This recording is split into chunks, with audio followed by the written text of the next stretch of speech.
హరి ఓం. వీక్షకులారా, కులం, మతం లేదా పార్టీ అభిమానం లేదా నాయకుల పట్ల అభిమానం లేదా సినిమా వాళ్ళ పట్ల అభిమానం అన్న పేరుతో తాము అభిమానించే వారిని ఎవరు విమర్శించినా వాళ్ళని తిట్టిపోస్తామనే వాళ్ళని నేను నారాయిస్టులు అంటాను. నారాయిస్టులే ఎందుకు అనాలి? మైనోయిస్టులనో లేకపోతే రాగుల్ పప్పిస్టులనో లేకపోతే మోడీయిస్టులనో ఎందుకు అనడం లేదు? దానికి నేనిప్పుడు ఎక్స్‌ప్లనేషన్ ఇస్తున్నానండి. వీళ్ళందరికంటే బాహాటంగా మొదట నారా చంద్రబాబు నాయుడే డ్రామోజీకి బాగా సహకరించాడండి. కుడి, ఎడమ భుజాలు 2 అయ్యి అతడే సహకరించాడు. సోనియాని ఎప్పుడో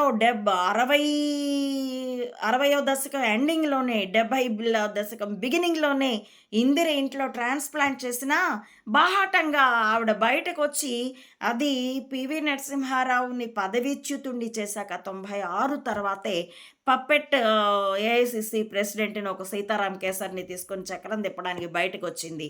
అలాగే అసలు అతగాడిని ఎత్తిపారేసి తర్వాత మన్మోహన్ అనే ఒక ప్రధానమంత్రి పప్పెట్‌ని ఒక కుర్చీలో కూర్చోబెట్టి ఆవిడ చక్రం తిప్పింది. కానీ వీళ్ళందరికంటే ముందే ఈ నారా చంద్రబాబు డ్రామోజీకి చాలా సహకరించాడు. అందుకోసమే అతన్ని సీఎంని చేయడానికి అతడి మామని అడ్డు తొలగించాడు డ్రామోజీ. చంబా ఇజనరీ ఎంతో ఇప్పుడు చూస్తున్నారు కదా డ్రామోజీ చచ్చాక. ఇతడికి స్వతసిద్ధంగా ఇజనరీ ఏం లేదండి, వీడి పెద్ద ఇసుక రాబరీనే. డ్రామోజీ చెల్లిస్తే చెల్లిన నాణ్యం. ఇలాంటి వాళ్ళ మూలంగానే డ్రామోజీ బలపడ్డాడు. అధికారంలో ఆ కింగ్ మేకర్కి ఒక కింగ్ గాడు ఉండాలి కదా.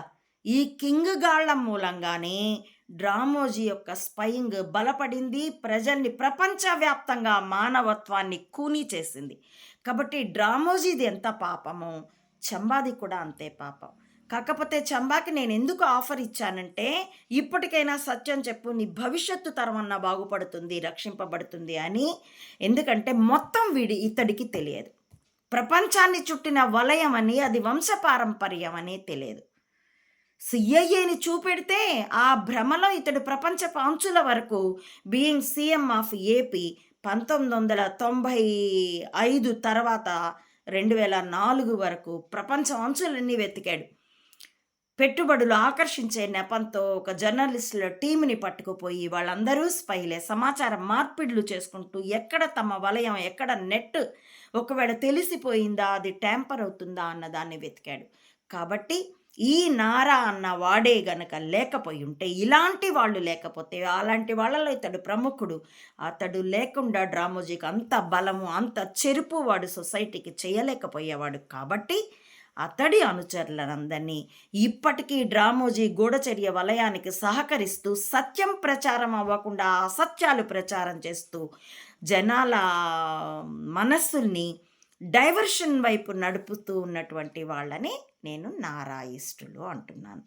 ఈ వివరణ ఎవరికైతే ఆసక్తి కలిగి సందేహాలు ఉన్నాయో వాళ్ళ సందేహాలకి నివృత్తిగా నేను ఈ వివరణ ఇచ్చానండి.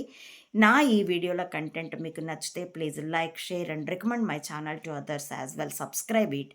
Please support Ammavodi Mata Anantananda to spread the truth of either spying or spirituality up to the roots of this society. Thank you for watching.